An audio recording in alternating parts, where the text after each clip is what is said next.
What's up, everybody? It's your boy, Mr. Dugai, coming at y'all with another episode of Dropping Dimes with Mr. Dugai. And today I'm a little late with this video, man. I apologize. But I'm going to talk about the rival. The New York Giants have hired Buffalo Bills offensive coordinator Brian Daboll as their new head coach. Before I get into this video for everyone, if you want to give me a follow on my social media platforms, I'm gonna have all that information down in the description box. May not always get a chance to respond to questions and comments on these videos, so feel free to DM me. Whenever I get a chance to, I'll get back at you. Come holler at your boy. Also, if you're a Madden 22 player on Xbox One, I'm gonna have my Xbox One gamer tag down in the description box also.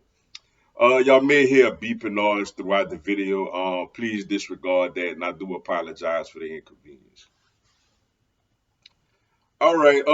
New York Giants hire Brian Daboll, the Buffalo Bills offensive coordinator, as their new head coach. Yo. Honestly, it's not a bad hire in my opinion. Brian Daboll is somebody who's been known to have a pretty good offense. The biggest thing with him is he gonna have to come in there and fix Daniel Jones because Daniel Jones has been at times he's shown flashes, but the majority of the time he's a turnover machine that also apparently ain't been able to stay healthy. Brian Dable came in and Josh Allen. I mean, he turned Josh Allen from a mediocre quarterback with a lot of ability to one of the best quarterbacks in all of football. Guys, if you watch the Bills against the Chiefs game, you see that Josh Allen is that guy.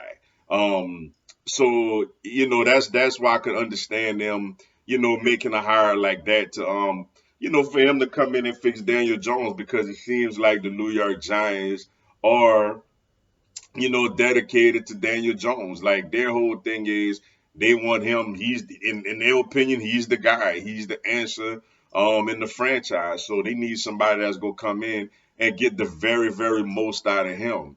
And I understand that. I understand that and I respect that to the fullest. So we're gonna see what happens when it comes to that. Also, a guy like Saquon Barkley, who I felt like in New York has been wasting his career. Granted, the last couple of years he's been hit with injuries, but he's a guy that is extremely, extremely talented. If Saquon Barkley gets out in open fields, you could call it good night. you know, um, Plus a couple of pieces like an Evan Ingram, who was a big athletic tight end that never quite lived up to his, athletic traits. Kenny Galladay was a guy that they brought in free agency that didn't really have a great year like that. Sterling Shepard is coming in off an injury. Darius Slayton. They got some pieces offensively to work with as far as some skill position pieces. Now, another thing they're going to have to do is they're going to have to fix their offensive line. Their offensive line has been terrible, which also leads to a lot of turnovers from Daniel Jones. He's getting hit and fumbling the football. He's getting pressured and making throws, earlier than he really wants to make them. So, when you factor all that in, is why you have plus a terrible offensive line. Is you get yourself an underachieving quarterback, a guy that was taken with the sixth overall pick in the draft, and a running back that was taken with the number two overall pick in the draft and a team that just hasn't done much of anything, since. So I get it. You know what I'm saying? He should be better than Joe Judge. I'm gonna miss Joe Judge, man. That guy I thought was amazing. He was fun to laugh at and pick on and make fun of, especially from the fact that he just really had a lot to say and thought he was that guy as a head coach. But nevertheless, man, look, shout out to the New York Giants. I actually think it's a good hire, man. If I thought it was a terrible hire, I'd be the first one to be on here making fun of them.